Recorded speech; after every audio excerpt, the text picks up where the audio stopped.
Breakups are never easy, and when an ex is hurt or angry, watch out. Here to talk about the worst scorned exes ever is attorney and legal analyst Emily Campagno. Emily, some pretty bitter breakups out there. We're going to start with exes who take their frustrations out on by destroying property, like this woman who took a hammer to her ex's car. How common is this act of quote-unquote revenge, and what are the potential legal repercussions? Unfortunately, acts of revenge are all too common, especially after bitter breakups. But it's important to note that the same laws apply regardless of the relationship. You can be on the hook civilly for the full value of anything destroyed, and you can be held criminally liable as well, including felony charges. All right, what about spray painting your message on a Porsche, as this furious wife did over her cheating husband? Does the value of the car, does that matter at all in terms of the potential penalty?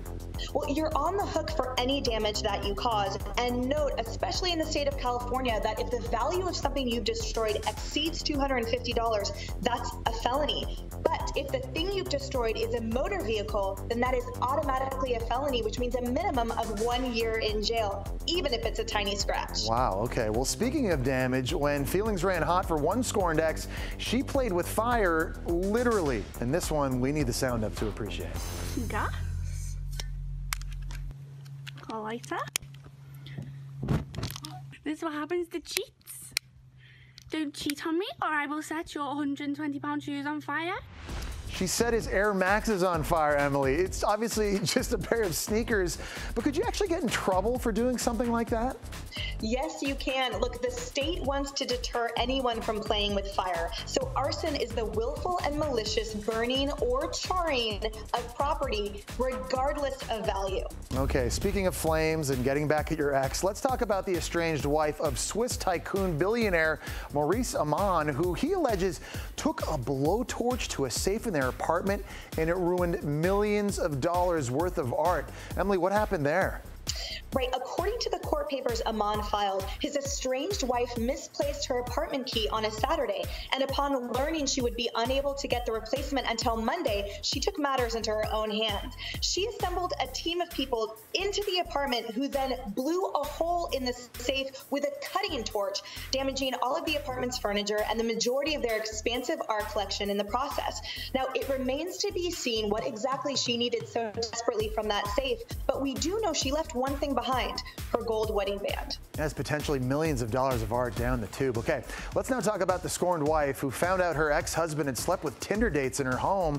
So she put the items like the couch and a dining table where he likely entertained the women. She put them on eBay and other online auction sites. And she wrote about the items' tainted history, which maybe discouraged potential buyers. What do you make of this kind of painful purge, Emily?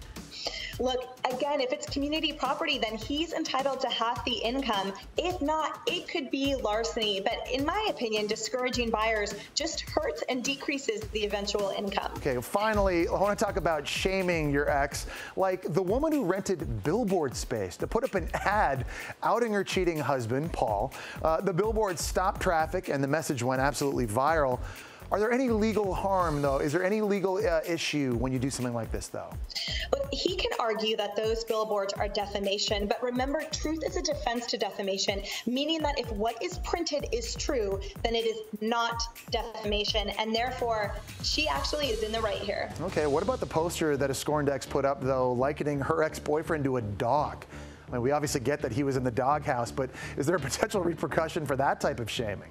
Well, defamation only works if what was printed was untrue, and you also have to prove that you were damaged in some way, right, which is professionally. So he would have to prove that he was somehow professionally damaged by it. Either he lost his job or he wasn't hired because of it, and that it was untrue, and then she would owe him damages. Okay, speaking of airing your dirty laundry, how about the posters put up by the other woman who was scorned after her lover went back to his wife? This is actually a double scorn of sorts. What happened here?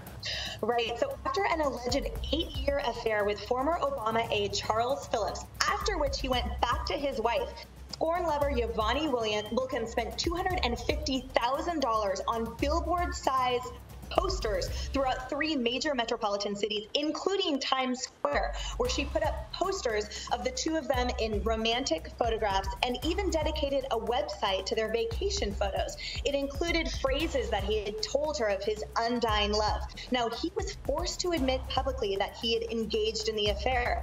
Not everyone has her resources, but she can probably argue it was money well spent. Yeah, that's a lot of money. It's a lot of time and effort to get back at your ex. I guess love really is a battlefield, and as they say in football, you just got to keep your helmet on. Emily, as always, thank you so much for being with us.